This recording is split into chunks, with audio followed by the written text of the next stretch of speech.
Starships Beneath the Sand. Chapter 1. The Cooling. Humanity changed the sky before it understood what was waiting below the desert sand. The atmospheric rebalancing array, a lattice of orbital mirrors and stratospheric aerosol engines, came online at 0614 GMT. Its purpose was simple in theory and audacious in execution: cool the planet by a few degrees, enough to halt the accelerating climate spiral. Dr. Helen Wesley watched the first temperature readings stabilize across the Sahara. The desert's surface heat dipped by a fraction of a degree, barely measurable, but historic. The world celebrated. Politicians declared victory. News feeds lit up with headlines about salvation. But beneath the dunes, in caverns older than human civilization, something ancient stirred. For 4,000 years, the Khepri had slept in the furnace of the Sahara. Their bodies required heat. Their technology thrived on it. Their entire subterranean ecosystem depended on the relentless blaze above. The cooling of the earth was not a scientific milestone to them. It was a threat. Deep underground, sensors, alien, elegant, and patient, detected the shift: a drop in surface temperature, a change in atmospheric density, a deviation from the conditions that had kept them dormant and safe. The first starship woke. Its obsidian hull, half buried in fused stone, shuddered as ancient systems rebooted. Blue-white reactor cores flickered to life. Sand cascaded off its hull in shimmering sheets. The ship remembered the sky. It remembered the heat of its dying home star. It remembered the promise made by its queen: sleep until the world is ready. Rise only when survival demands it. The world was cooling. Survival demanded it. Across the subterranean chamber, other vessels stirred, massive silhouettes awakening like titans, shaking off millennia of dust. Their engines hummed. Their reactors drank the fading heat of the desert. The ground trembled. Above, seismographs in Algeria and Libya spiked with readings that made no geological sense. A low, rhythmic vibration rolled across the dunes, mechanical, deliberate, alive. Helen Wesley didn't see the data yet. She was still basking in the glow of humanity's triumph, unaware that her life's work had just triggered the attention of a civilization older than recorded history. Deep beneath the Sahara, the largest vessel, its hull etched with symbols older than writing, lifted from its cradle. For the first time in 4,000 years, a Khepri starship rose toward the surface, and the world above had no idea what was coming. Chapter 2. The Rise from the Sand. The Sahara had always been a place of silence, a vast, sun-scorched ocean of dunes where nothing moved except wind and heat, until the morning the sand began to tremble. At 9:12 GMT, seismographs across North Africa spiked with readings that made no geological sense. The vibrations weren't random. They weren't tectonic. They were rhythmic, mechanical, like engines warming after a long sleep. Satellite operators were the first to see it. A dune the size of a small mountain bulged upward, its crest rippling as if something enormous was pushing from below. Then another dune shifted, and another. A chain reaction of rising mounds spread across hundreds of miles. The desert was breathing, and then it ruptured. A geyser of sand erupted skyward, revealing a massive black structure beneath, curved, armored, and impossibly smooth. It rose slowly, shedding centuries of burial in shimmering cascades. At first, analysts thought it was a geological anomaly. Two colossal plates extended outward with a metallic shriek that echoed across the dunes. Heat shimmered around them as internal reactors flared to life, glowing blue-white through cracks in the hull. A starship, ancient, alien, awakening. The vessel lifted, sand pouring off its hull like water. Its engines roared, a sound like a hurricane trapped inside a cathedral. And it ascended into the sky, blotting out the sun. And it wasn't alone. Across the horizon, dunes erupted in synchronized bursts. More vessels rose, some sleek and narrow, others massive and beetle-like, all forged from the same midnight alloy. Their wings unfurled, their engines ignited. The desert became a launch field for a fleet older than human civilization. Global feeds lit up with the impossible. Colonel Gregory Shaw watched from the UN Rapid Response Command, jaw clenched as the first clear images came through. "These aren't meteors," he said quietly. "They're ships." "Whose ships?" someone asked. Shaw didn't answer, because nothing built by human hands could have survived 4,000 years underground and flown. The largest vessel, the same one that had first broken the surface, climbed higher, its hull glowing with atmospheric friction. Then, with a thunderous crack, it broke the sound barrier and streaked north toward the Mediterranean. The desert fell silent again. But the world had already changed. The Khepri were no longer beneath the sand. They were in the sky, and they were moving with purpose. Chapter 3. The First Contact War. The world didn't have time to understand the rising fleet before someone tried to shoot one down. At 11:03 GMT, a pair of reconnaissance jets flying over southern Algeria locked onto the largest Khepri vessel. The pilots weren't acting under orders. They were acting on instinct. The ship was enormous, alien, and moving toward populated airspace. The two F-35s knifed through the desert sky, afterburners flaring as they locked onto the alien vessel drifting above the dunes. The starship moved with eerie calm, its obsidian hull reflecting the sun like a shard of night. "Target acquired," the lead pilot said, voice tight. "Engaging." The missiles streaked upward. The starship reacted instantly. A ripple of blue-white heat shimmered across its hull, not a weapon, but a reflex. The air around the ship bent, twisted, then erupted outward in a silent shockwave. The missiles dissolved mid-flight, their casings melting into vapor. "Jesus! What was that?" the wingman shouted. Before the pilots could regroup, the starship rotated with impossible grace.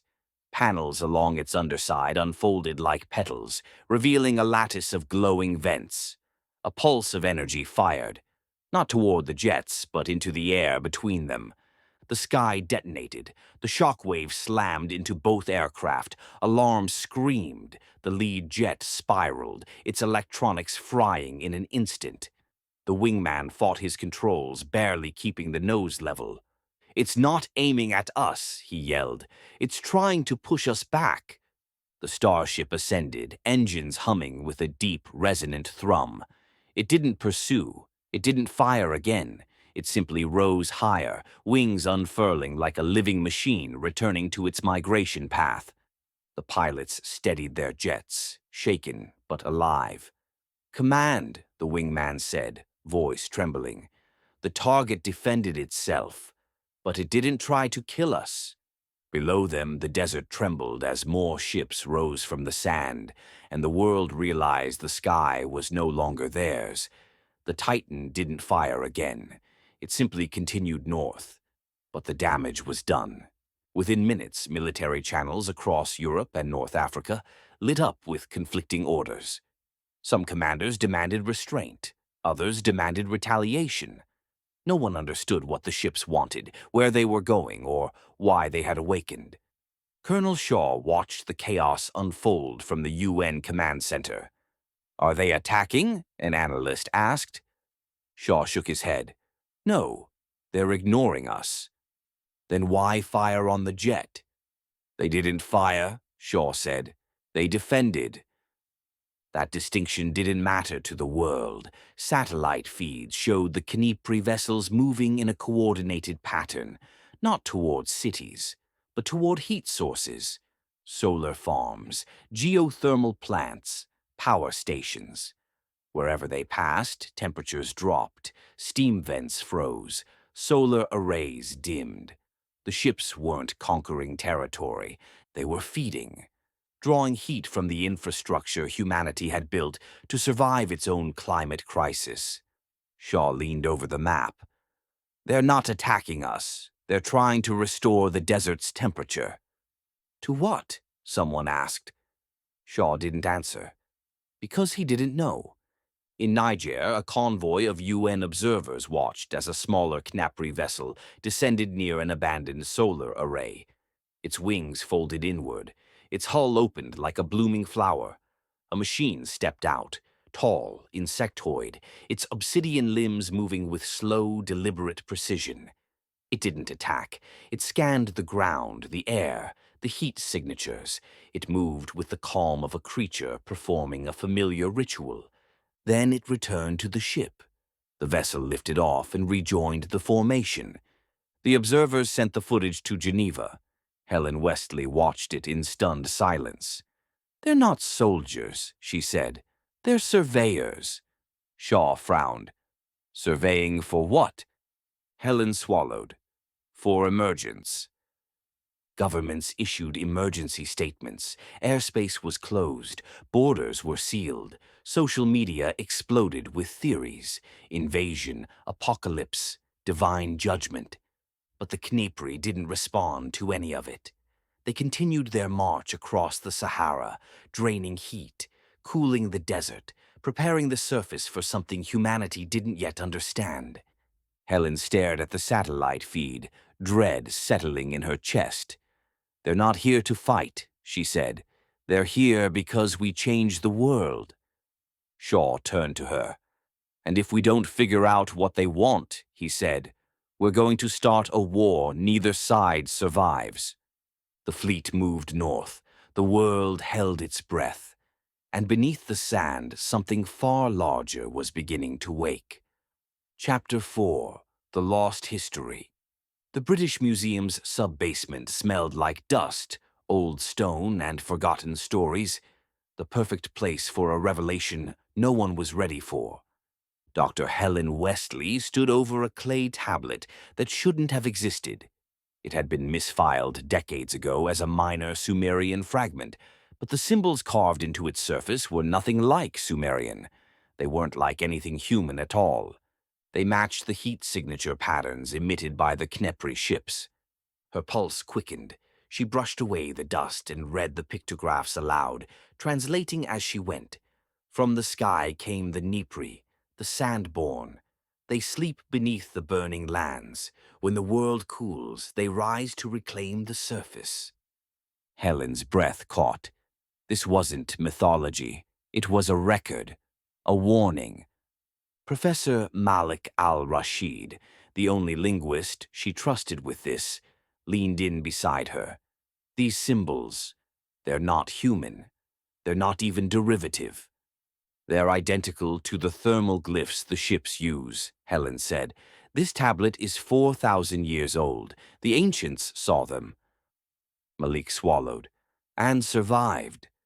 Helen spread out satellite images across the table. Heat maps, seismic scans, and the latest footage of the Khepri fleet. The ships weren't moving randomly. They were following a spiral pattern centered around a point deep beneath the Sahara. A point that matched the location of a massive subterranean void discovered years earlier and dismissed as a geological anomaly. A hive, a city, a civilization. Malik stared at the data. "How many do you think are down there?" Helen didn't answer. The tablet had shown thousands of scarab-like shapes beneath the sand. Millions. Her secure line buzzed. Colonel Shaw's voice came through, strained. "Dr. Westley, we need your expertise. The ships are draining heat from every major power grid in North Africa. We need to know what they want." Helen looked at the tablet. "They want warmth," she said. "They evolved under it.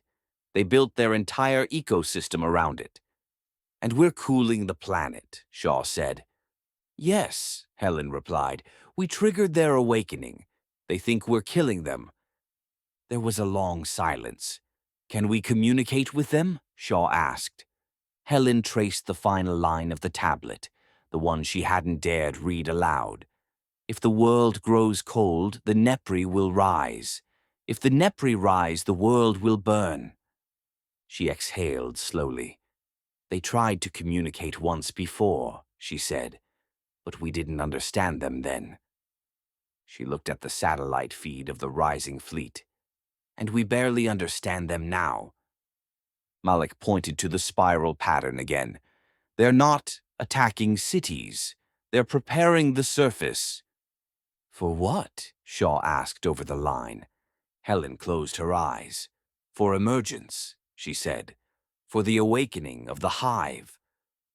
The world above was panicking. The world below was stirring. And Helen Wesley had just realized humanity was standing between an ancient species and its only chance at survival. Chapter 5. The Hive Below. The drone descended through a plume of dust and heat distortion, its sensors struggling to stabilize as it followed the largest Khepri vessel toward the center of the Sahara. What began as a reconnaissance mission had turned into something far more dangerous and far more important. At 14:22 GMT, the ground split open. A fissure hundreds of meters wide yawned across the desert floor, glowing with pale blue light. The drone dipped lower, its camera adjusting, and the world saw something no human had ever imagined. A cavern, a world, a city. The drone's feed sharpened just long enough to reveal the impossible. A vast hollow beneath the Sahara, stretching farther than its sensors could map.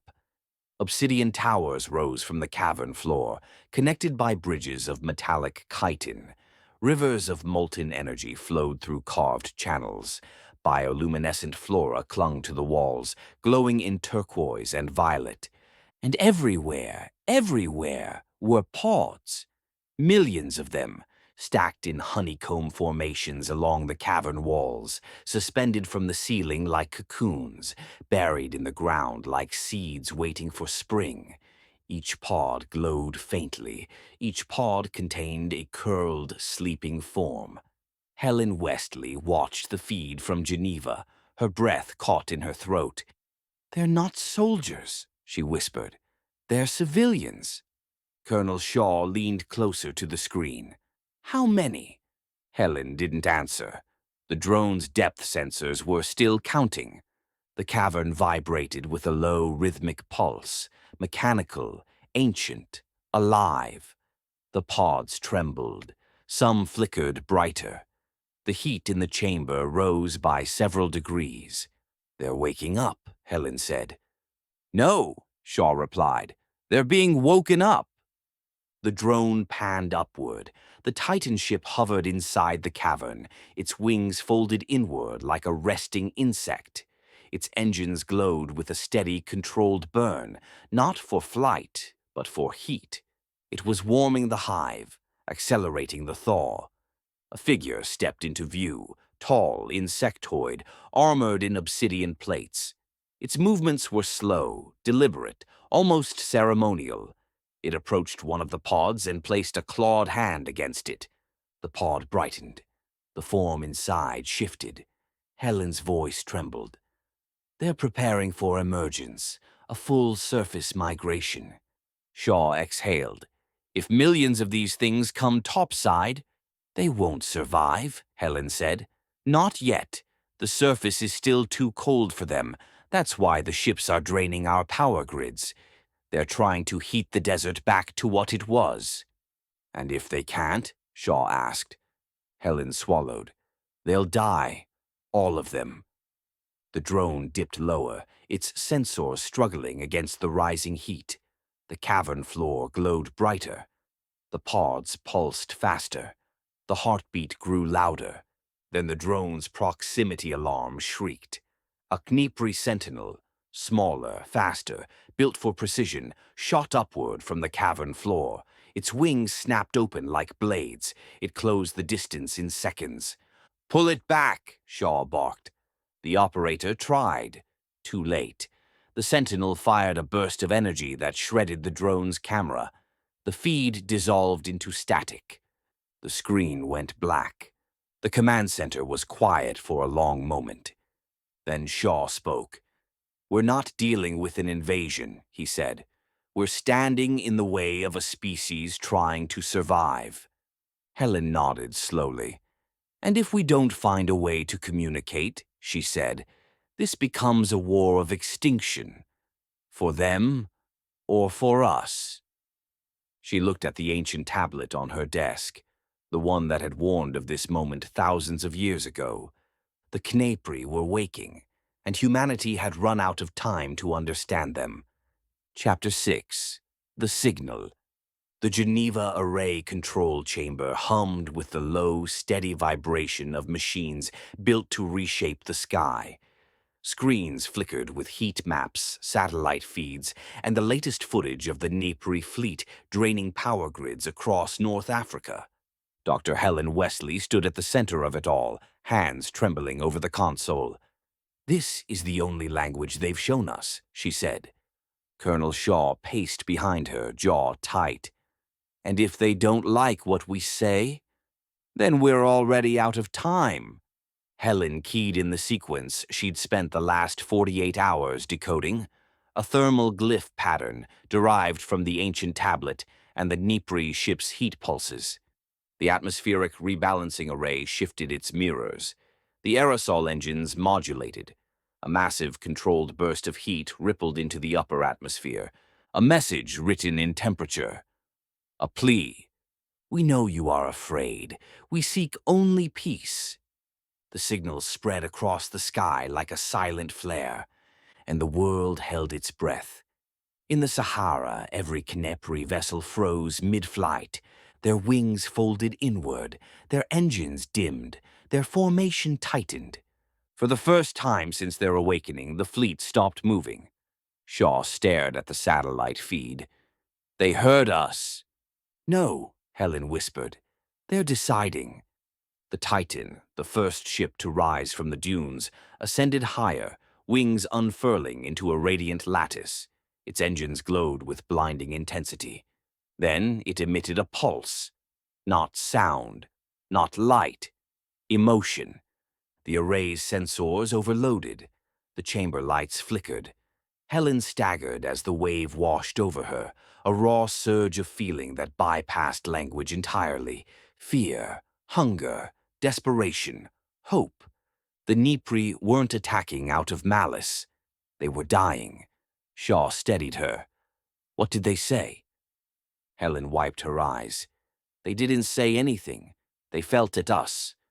Another pulse hit, sharper, more urgent. Images flickered across the monitors. A burning world, a collapsing star, a fleet fleeing extinction, a refuge found beneath a young blistering earth, a promise to sleep until the heat returned. Helen gasped. "They came here because their home star died. They hid beneath the Sahara because it was the hottest place on the planet." "And we cooled it," Shaw said. "We froze their future." The Titan emitted one last pulse, softer, mournful, almost pleading. The array translated it into a single phrase. "Do not take our sun." Helen's heart broke. "They think the array is a weapon," she said. "They think we're trying to extinguish the heat they need to survive." Shaw exhaled. "Then we need to convince them we're not." Helen nodded. "But first," she said, "we need to stop the people who are about to make things worse." Because even as the Khepri paused, even as the first fragile thread of communication formed, a rogue coalition of nations was preparing a strike, a nuclear one. And the Khepri had just told humanity exactly what they feared most. Chapter 7. The Betrayal. The message from the Khepri Titan still echoed through the Geneva Array chamber. "Do not take our sun." It was the closest thing to dialogue humanity had achieved, a moment of understanding, trembling and fragile.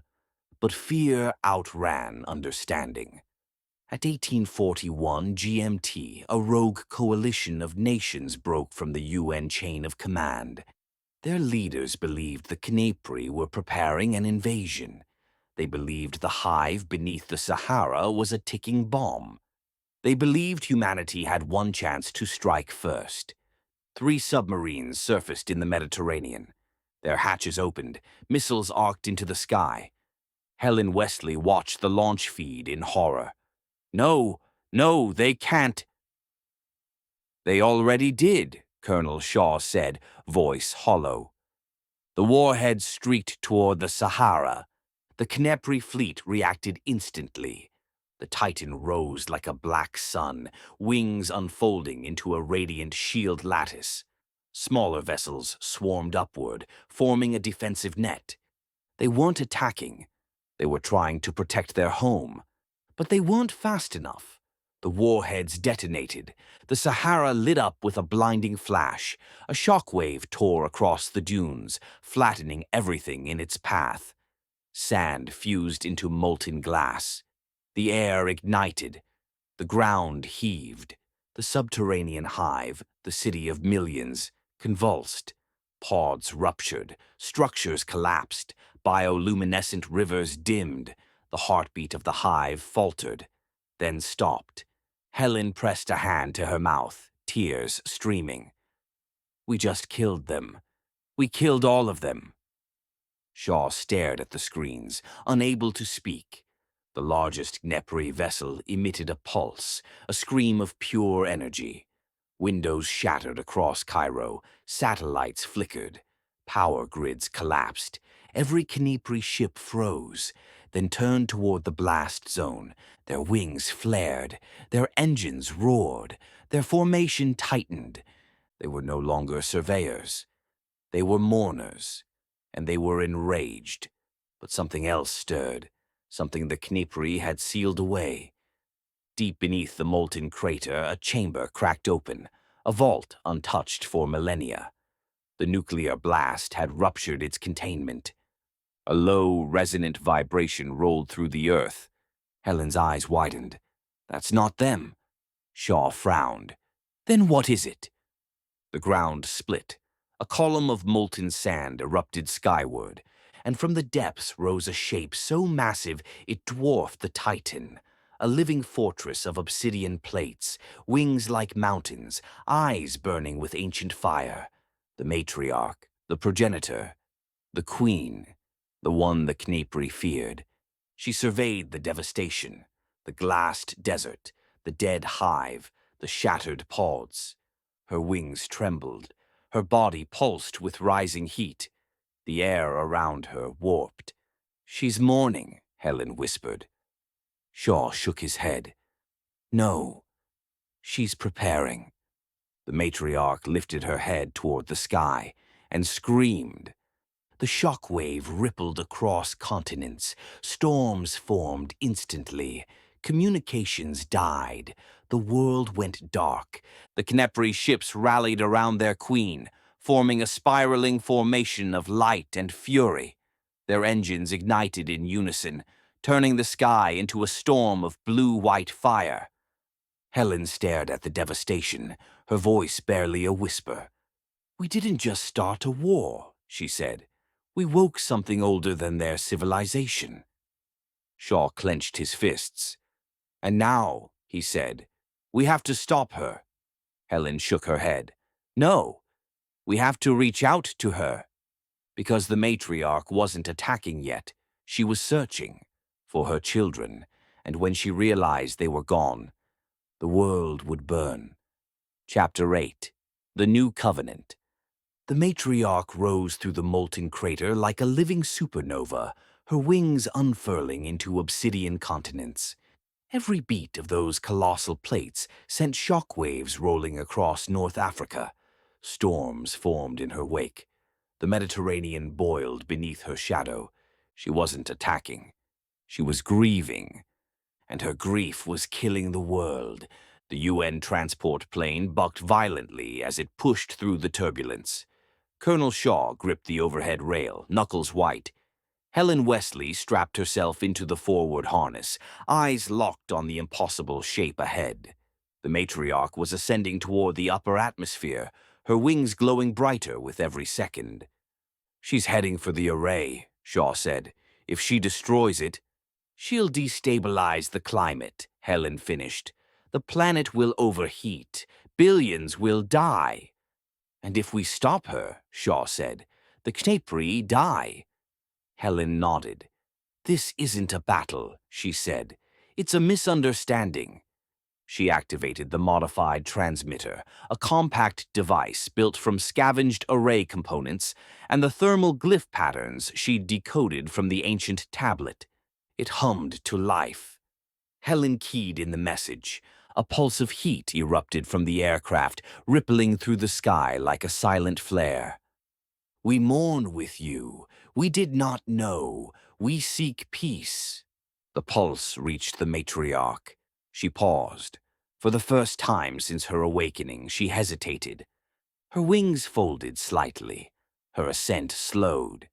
The Khepri ships around her dimmed, waiting. Shaw exhaled. It's working. No, Helen whispered. She's listening. The matriarch turned.